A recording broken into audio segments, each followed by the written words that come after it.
Welcome. This is all minus one quick shots. So, folks, today, cancel culture. Very important. Obviously, this has been going around for a long time. The idea of cancel culture.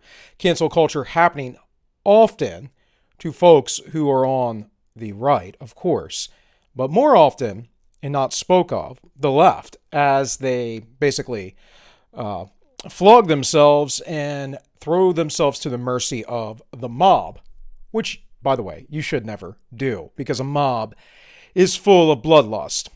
Now, why am I talking about cancel culture? Well, Laura Trump, that is Donald Trump, that's his daughter-in-law. She had an interview the other day, and it was taken down from, I believe, Facebook, YouTube, whatever. It was taken down off of various sites. The former president of the United States cannot even be shown on regular big tech media in a regular interview. He could be on Fox News at any point. He could be, of course, obviously on C-SPAN and wherever else, depending on what he's doing. He's going to be covered in the media, written about all the time, but not allowed to speak in his own words. This is quite disturbing, folks. And what happens is folks on the left justify their false statements of the morality of cancel culture all the time. Now, I'm actually not completely opposed to essentially shunning folks if they are extremely out of line or something like that. You do have to take and cut toxic people out of your life. But we're not talking about toxic people you're interacting with. We're talking about a propaganda media that is trying to weave a narrative and not allow you to have access to information. And that information might be important. It might sway your decisions. We know that the Democrats are quite fond of low information voters. They are very free, very liberal in the appropriate use of the word, with things like how you may vote, right? They do mail-in voting. They're very free about the truth. They're very liberal about their principles because for them, the only true principle there is power. And folks, this is one of the ways that you can understand that an institution is corrupt. Because a corrupt institution will never stick to its principles, but always maintain its institutional power. And the media is a perfect example of this because they're an institution that is supposed to expose the truth, that's supposed to inform the population, and they are supposed to challenge the powers that be within the government. And they do none of those things. They prop up the powers that be in the government, they provide you with a propaganda agenda, and they essentially tell you what to think. It's a big problem in our society. And then they use double think, double speak, newspeak, whatever you want to call it. They speak out of both sides of their mouth. They say one thing and they directly mean another or do another. So, with that, here we have the USA Today fires race and inclusion editor who falsely claimed Boulder shooter was an angry white male. Now, this lady put out some tweets like an idiot and essentially decided that I'm going to make a tragedy a political racial issue, which, of course, I'm talking about the politics here. I'm talking about that there was this thing that happened the other week. We know the circumstances behind that. We know that the gentleman who perpetrated this was a Syrian immigrant. Of course, we just bombed Syria not too long ago. We know that he was very anti-Trump. We know that his Facebook was scrubbed and the media has scrubbed much about him. And we know that there were many, many lefties assuming immediately that this was a white man because for some reason, being racist, that is, being a bigot towards someone because of their ancestry, their skin color, their heritage, their ethnic and cultural background, for some reason, that is okay as long as they are white, right? They are of European descent because only those people are the oppressors. Now, the reason why that is, of course, pretty simple. It's in order to maintain a narrative of power and control because most of the people telling you this nonsense are white folks themselves. excuse me, and they tend to think quite nefarious things about many races. In fact, Robin DiAngelo, the author of White Fragility, basically openly claims that she is a racist herself. So, from CNN Opinion, a reporter's 10-ear tweet was a test, and USA Today failed it. This is how the media changes things, right? This is what they do. No matter what, they are always right. They are on the right side of history, as Barack Obama was fond of saying on occasion. And that meaning that they're on the right side of history, proving that the utopia that they wish to bring in, the power structure that they wish to bring in, the destruction of everything that our ancestors have brought us over the last several millennia, they are on the right side of history because that was all barbaric, and their means and their methods, their ideas, they will bring us into the new age of humanity. We will no longer be stuck to our animalistic natures. No. We will be like gods and be in constant pleasure and have no morals and do whatever we like. Because in the end, that's actually what they believe. And if they don't believe that, then they're just power brokers, essentially, folks. That's the reality of it. They're in a big club and you ain't in it. So here it says, the journalist recently sent an ill-advised, ill-considered tweet during a particularly emotional moment. Well, I don't know why. Look, I mean, people being shot is not cool, but I don't know why that was particularly emotional to anyone. Now, I was quite upset with the Capitol riots only because of how sad and far gone the nation has come. How far gone we are as a people, broken apart. We can't even believe in the same principles. And that our very government, which was supposed to be a minimalistic government that propped up the people, that believed that the people were the backbone of the country instead of the institutions. Well, they have failed and they have reverted to the old ways of power, the old ways of the bourgeois. And folks, they are the bourgeois. The left is 1000% the bourgeois. All the critical race theorists, they are the bourgeois. All of you far leftists out there, or all of you Marxists, you're idiots, by the way. You're absolute morons. You've never learned any real lessons in life, and you've never truly paid any cost. But aside from that, I know you don't like the bourgeois, yet you continue to prop them up. You continue to prop them up, and somehow you think that your pathetic organizations that hide in Reddit subforums or other areas of the internet are going to win this. When the reality is you're actually helping bring in a more fascistic state. The fascism that you supposedly hate. So it says here that she had a particularly emotional moment. Not long after one shooter committed a massacre that spans in Georgia and 3 in Georgia and another 10 people in Colorado. And this article continues. I'm not going to really get into the depth of the article. It says that in a Medium piece announcing that she had been fired, she detailed the ways that she and many other journalists of color feel treated in many newsrooms throughout the country. We were expected to ignore or accept every microaggressions and watch white colleagues express themselves in ways we don't feel free to. So, again, it goes on. And it says, all the while, we know that we are often targeted by readers and audience members who don't like us for our race or gender, but attack us in ways that obscure that reality. And that's really all I need to read of this article, right? Because this journalist, supposed journalist, this editor that got fired, she is a bigot.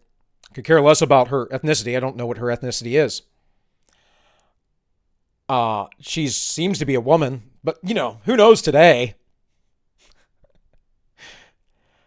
Like, those things were the furthest thing from my mind. But this woman, and many other people, have learned to use this as a all-encompassing defense mechanism. In fact, I have a person in my family that does this. They are a woman. Therefore, if you correct them or talk to them in any sort of stern manner as a man, because they're wrong, you are assaulting them because of their womanhood. Or perhaps you're just wrong and you're being an ass. Maybe you're just being a jackass. And I'm sorry to tell you guys, just because you have gonads inside instead of descended, that doesn't mean that you are free of jackassery. In fact, I can tell you that many women are so. But the greater point to all this is the cancel culture. It always comes back around and these people get conflicted. They don't know what to do. But no matter what, this woman will find herself on solid grounding, I promise you, because she knows how to turn it back around and then cancel USA Today. I'm not saying she will get rehired, but someone will hire her. The narrative always switchbacks around because no matter what, the power structure always has to be with the victim. Very important, guys. Very important. And the right, no matter what, can never, ever, ever be the victim. It's really crazy to me. It's very crazy to me that this is the case. Because we know the history of the left which has committed mass atrocity since the French Revolution. Over 200 years worth of mass atrocity. Over 200 years worth of great democide. And the United States, they were the progenitors of Jim Crow, segregation, the Ku Klux Klan. They created the welfare state, which helped remove fathers from the home. They've helped create, in many ways, the drug war. Now, the right is part of that as well. But who has institutionally been in charge? Well, for the most part, it's been the Democrats, folks. I did a video on this some time ago. For almost 100 years, they've been in power.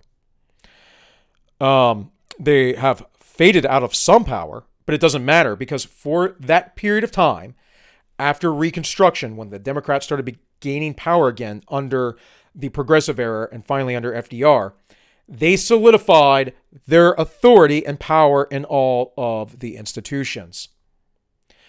And that brings me back to the point of institutional corruption. And institutional corruption is simple. It's easy to see. Because the principles of the Democrats are all these inclusive things, all this fairness, all this, that, and the other thing that they talk about being perfectly moral agents. Yet we know that they are constantly just horribly repugnant people. And I mean that. They're truly degenerate. And I'm not saying that we don't all, you and I, have flaws, right?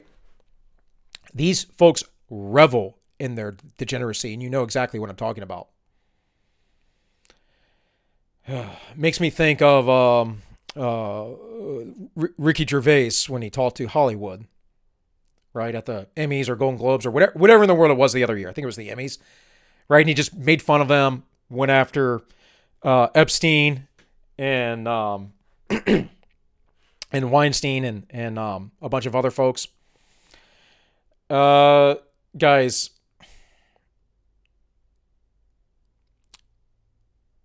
I bring this up just because it's so funny how quickly they will cover their tracks.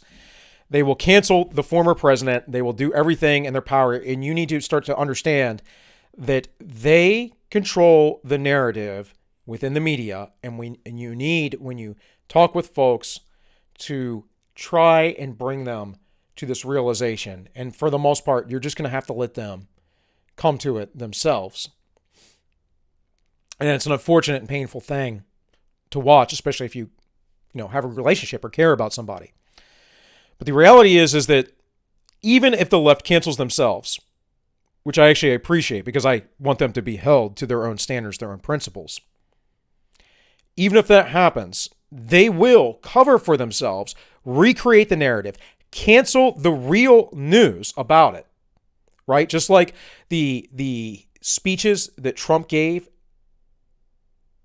during the insurrection, scrubbed almost completely scrubbed from the internet, unless you know what you're doing. And most people, unfortunately, are just normies and they don't know where to look and find things. And trust me, guys, I'm not the best at it. Really, I'm really not. I could be better. I don't know how to use the dark web. I don't know how to use the what is it? The deep web, the whatever it is. I'm not a tech guy, but I do know how to find information, generally speaking, because I just seek. But most people, they don't care. They have lives. They have things to do. And we need to understand that. Understand that you on the right will always be canceled, and your true story will never be let out. Keep journals. Do something that might get out one day. The media, they only care about their power and authority and propping up the institutions. Even though people on the left may get canceled, they will get some sort of retribution via the media. And this is why, again, going back to the insurrection, the Capitol storm, this is why I was against it. Was against the idea of basically going in with violence. Now, I don't think those people did. I'm not saying they did at all. But again, that was the narrative. And so many people believe that. And that is why it's important that we maintain principles and build our own institutions. But principles must come first. Not parties.